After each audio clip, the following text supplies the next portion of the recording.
नमस्कार व्यूअर्स, और आप सब लोग कैसे हैं। आशा करती हूँ आप सब लोग अच्छे होंगे, स्वस्थ होंगे और मेरा शिव पुराण का पाठ अवश्य देखते होंगे। तो आइए सबसे पहले हम जान लेते हैं कि कल तक हमने कहाँ तक जाना था। तो कल तक था कि ब्रह्मा आदि देवेश्वरों ने शिवा देवी को अस्त्र शस्त्र से संपन्न करने का विचार किया। तब महेश्वर ने महेश्वरी को शूल समर्पित किया। भगवान विष्णु ने चक्र, वरुण ने पाश, अग्निदेव ने शक्ति, वायुदेव ने धनुष वाणों से तथा वाणों से भरे 2 तरकश और शचीपति इंद्र ने वज्र एवं घंटा प्रदान किए। यहाँ तक था।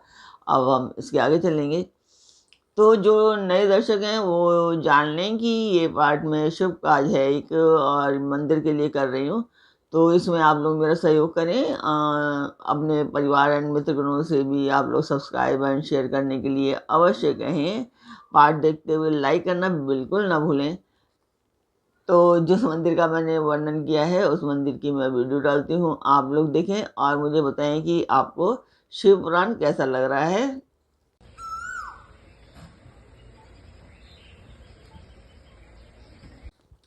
तो मंदिर की वीडियो आपने देखी, आपको पाठ कैसा लग रहा है कमेंट बॉक्स में मुझे अवश्य बताएं। कमेंट करने से मोटिवेशन मिलता है, तो ज़रूर किया कीजिए। अच्छा करने के लिए इंसान प्रेरित होता है, तो अवश्य कमेंट कीजिए। तो अब हम चलते हैं आज के पाठ पर। स्वागत करती हूँ मैं आप सभी का अपने इस कार्यक्रम शिव पुराण में। शिव पुराण की अभी उमा संहिता चल रही है, और उमा संहिता में आज आप सुनेंगे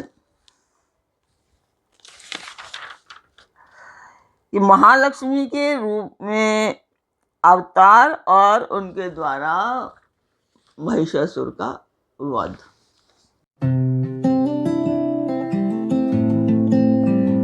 तो कल तक हम जान रहे थे कि देवी को किन देवों ने कौन कौन से अस्त्र शस्त्र प्रदान किए। उसके बाद अब हम चलते हैं कि यमराज ने कालदंड, प्रजापति ने अक्षमाला, ब्रह्मा जी ने कमलंडु एवं सूर्यदेव ने समस्त रोमकूपों में अपनी किरणें अर्पित की थी। काल ने उन्हें चमकती हुई ढाल और तलवार दी। क्षीरसागर ने सुंदर हार तथा कभी पुराने न होने वाले 2 दिव्य वस्त्र भेंट किए।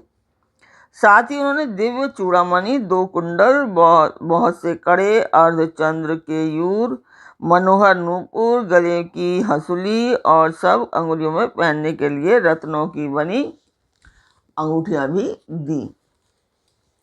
विश्वकर्मा ने उन्हें मनोहर फरसा भेंट किया। साथ ही अनेक प्रकार के अस्त्र और अभेद्य कवच प्रदान किए।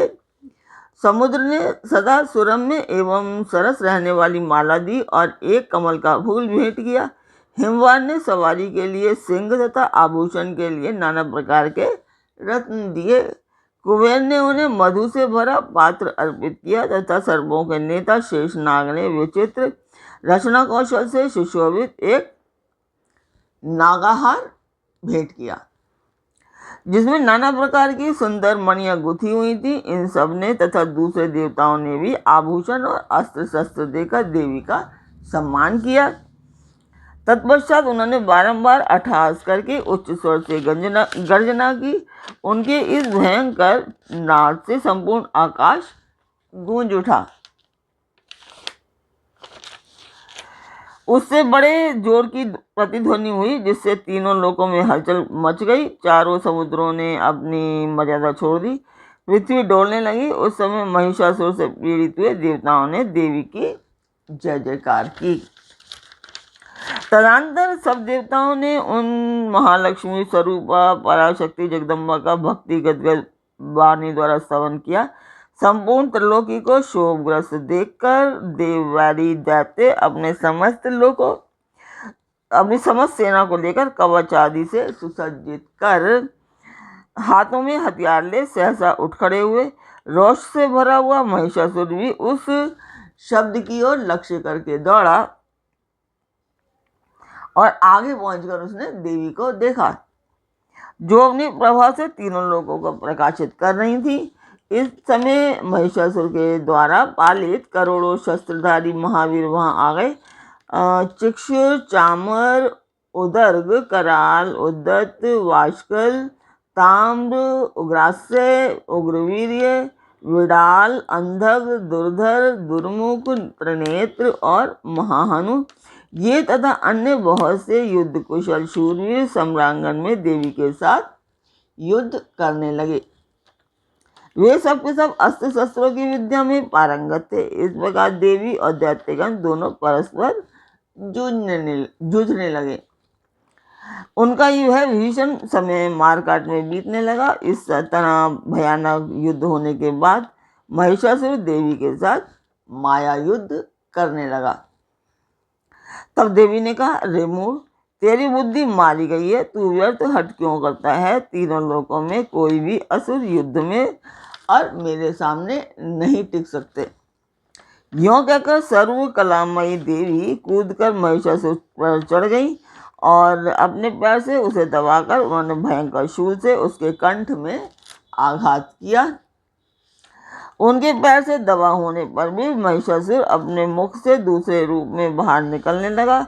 अभी आधे शरीर से ही वह बाहर निकलने पाया था कि देवी ने अपने प्रभाव से उसे रोक दिया। आधा निकला होने पर भी वह महाअधम दैत्य देवी के साथ युद्ध करने लगा। तब देवी ने बहुत बड़ी तलवार से उसका सिर काट कर उस असुर को धराशायी कर दिया। फिर तो उसके सैनिक गण हाय हाय करके नीचे मुख किए भयभीत हो रणभूमि से भागने लगे और त्राही त्राही की पुकार करने लगे। उस समय इंद्र आदि सब देवताओं ने देवी की स्तुति की, गंधर्व गीत गाने लगे और अप्सराएं नृत्य करने लगी। राजन, इस प्रकार मैंने तुमसे देवी के महालक्ष्मी अवतार की कथा कही है। अब तुम स्थिर चित्त से सरस्वती के प्रादुर्भाव का प्रसंग सुनो, जो हम अगले पाठ में सुनेंगे। तो आज का पाठ आपको कैसे लगा? आशा करती हूँ आपको पाठ आनंददायक लगा होगा। तो अब आज का पाठ मैं यहीं पर पूर्ण करती हूँ। कल फिर मिलेंगे एक नए पाठ में, एक नई उमंग, एक नई तरंग के साथ। तब तक के लिए आज्ञा दीजिए। ओम नमः शिवाय। जय माता की।